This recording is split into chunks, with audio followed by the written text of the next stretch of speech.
పాలమూరు బిడ్డవు కదా, నీకంటే 10-11 ఏళ్ళు ముందు పుట్టిన వాళ్ళం మేము ఉన్నాము.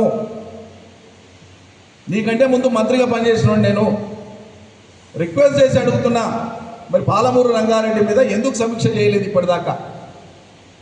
ఒక 1000-1200 కోట్లు ఒక 3-4 నెలల పని సీరియస్గా చేస్తే 12.5 లక్షల ఎకరాలకు సాగునీళ్ళు ఇచ్చే అవకాశం ఉండే, పోయిన వానకాలం నీళ్లు వాడుకునే అవకాశం ఉండే.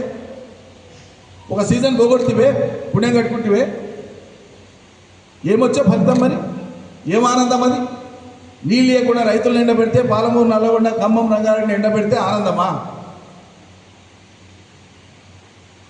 ప్రభుత్వాలు వస్తుంటాయి పోతుంటాయి, ఒక పని ఎక్కడి దాకా వచ్చిందో చూసి ఆ మిగతా పని చేస్తే అది పని అంటారు. కానీ వాళ్ళు చేసేది కాబట్టి నేను పక్కకు పెడతా, నేను పట్టించుకోనంటే అది పురుష బుద్ధిని తెలియజేస్తుంది, అజ్ఞానాన్ని తెలియజేస్తుంది, స్వార్థ రాజకీయాన్ని తెలియజేస్తుంది, కానీ ప్రజాహితాన్ని తెలియజేయదు.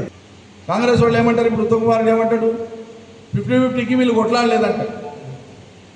కొట్లాడినాం కాబట్టే కేంద్ర ప్రభుత్వానికి మాకు ఏనాడు కూడా సఖ్యత లేదు. మేమెంత సఖ్యత ఏకపక్షంగా వాళ్ళ మీద పడి ప్రజాహితాంశాలు అన్నిట్లలో, దేశంలో ఉండే ప్రజాహితాంశాలు అన్నిట్లలో మేము మద్దతు పలికినా వాళ్ళకుండే రాజకీయ ప్రయోజనాల కోసం ఆనాడు చంద్రబాబు నాయుడు, ఇవాళ చంద్రబాబు నాయుడు, ఆనాడు జగన్మోహన్ రెడ్డి వాళ్ళకి ఆంధ్ర ప్రాంతం నుంచి స్నేహితులు కాబట్టి ఈ నదీ జలాల అంశాన్ని వీలైనంత ఆలస్యం చేద్దాం, పెండింగ్లో పెడదాం రాజకీయ లబ్ధి కోసం అని చెప్పి మోడీ గారి ప్రభుత్వం భావించింది. ఇది అందరికీ తెలిసిన విషయం.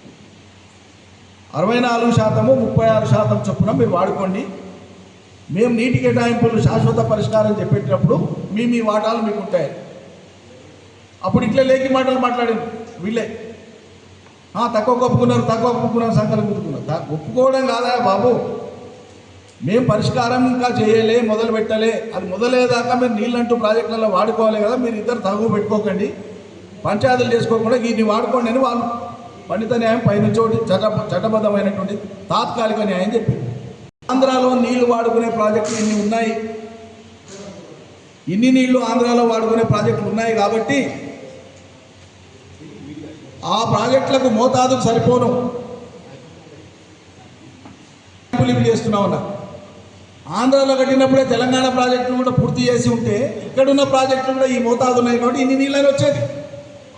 మీ చేతగాని అసమర్థ దద్దమ్మ పరిపాలన కారణంగా, తెలంగాణలో ప్రాజెక్టులు కట్టని కారణంగా తాత్కాలిక ఏర్పాటు జరిగినప్పుడు మనకు 34 అనేది వచ్చేది.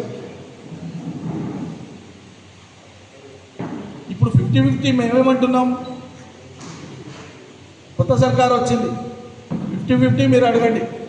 మేము మొదటి నుంచి అడిగిందే కేంద్రం తొందరగా ఈ తీర్పు చేయమని డిమాండ్ చేద్దాం. మళ్ళీ ఇప్పుడు నరేంద్ర మోడీ గారి ప్రభుత్వమే ఉంది. మీరు నిజంగా నరేంద్ర మోడీ గారి ప్రభుత్వం మీద యుద్ధమే చేస్తామంటున్నారు కదా రోజు. నిజమే అయితే ప్రధానమంత్రి కార్యాలయం ఎదుట ధర్నాకు పిలుపునియండి ముఖ్యమంత్రి గారు, మేము వస్తాం, బాధ్యత గల ప్రతిపక్ష పార్టీగా మేము వస్తాం. ఈ రాష్ట్రంలోని అన్ని రాజకీయ పార్టీలు వస్తాయి, రైతాంగ ప్రతినిధులు వస్తారు, సాక్షాత్తు ముఖ్యమంత్రి, నీళ్ల మంత్రి కేంద్ర ప్రభుత్వం దగ్గర అవసరమైతే ప్రధానమంత్రి కార్యాలయం ఎదుట దీక్షకు మీరు పిలుపునియండి, దమ్ముంటే సాధించండి. తెలంగాణ న్యాయమైన వాటా కృష్ణా గోదావరి జలాల్లో ఆంధ్ర తెలంగాణ మధ్యలో నీటి పంపిణీ శాశ్వత పరిష్కారం చేయండి అని డిమాండ్ చేస్తూ ధర్నాకు పిలుపునియండి.